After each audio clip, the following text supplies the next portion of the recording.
तो दोस्तों, आप सभी का स्वागत है द मेडिको जर्नी में। आज हम पढ़ेंगे इंट्रोडक्शन ऑफ माइक्रोबायोलॉजी यानी कि माइक्रो ऑर्गेनिज्म के बारे में।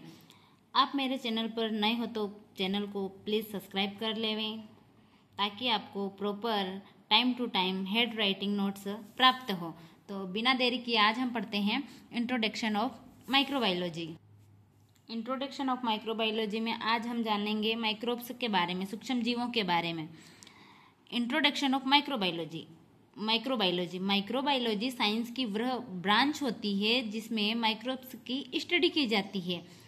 माइक्रोब्स क्या होते हैं? माइक्रोब्स वह ऑर्गेनिज्म होते हैं जो नेकेड आई से नहीं दिखाई देते हैं।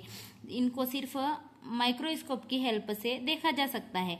माइक्रो ऑर्गेनिज्म कहीं पर भी प्रेजेंट हो सकते हैं।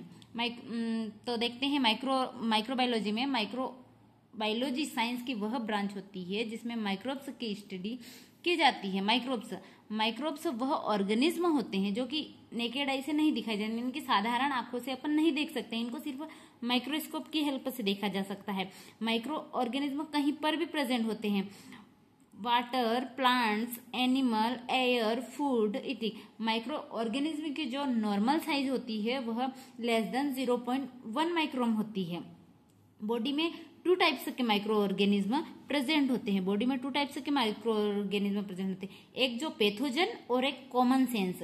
पैथोजन वह माइक्रो ऑर्गेनिज्म होते हैं जिसके द्वारा बॉडी में कोई डिसीज होती है। जब वो पैथोजन माइक्रोब्स बॉडी में एंटर होते हैं तो वो कोई डिसीज होती है, जैसे बुखार वगैरह, ये भी किसी प्रकार के माइक्रो ऑर्गेनिज्म जब बॉडी में एंटर होते हैं तो डिसीज होती है। और कॉमन सेंस वह होते हैं जिसके द्वारा बॉडी में कोई डिसीज नहीं होती है। वह ऑर्गेनिज्म जो बॉडी के लिए ही जरूरी है, बॉडी के पार्ट के लिए जरूरी है, उनको कॉमन सेंस माइक्रो ऑर्गेनिज्म कहते हैं।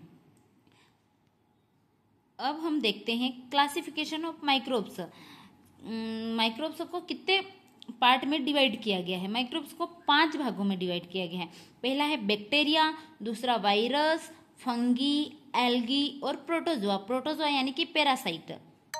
अब देखते हैं माइक्रोबायोलॉजी के अंतर्गत किन किन की स्टडी की जाती है। तो माइक्रोबायोलॉजी के अंतर्गत विभिन्न प्रकार की स्टडी की जाती है। बैक्टीरिया की स्टडी बैक्टीरियोलॉजी कहा जाता है, वायरस की स्टडी को वायरोलॉजी कहा जाता है, फंगी की स्टडी को माइकोलॉजी कहा जाता है, एल्गी की स्टडी को फाइकोलॉजी कहा जाता है, प्रोटोजोआ की स्टडी प्रोटोजोलॉजी कहा जाता है। थैंक यू दोस्तों, मिलते हैं अगले वीडियो में नए टॉपिक के साथ में।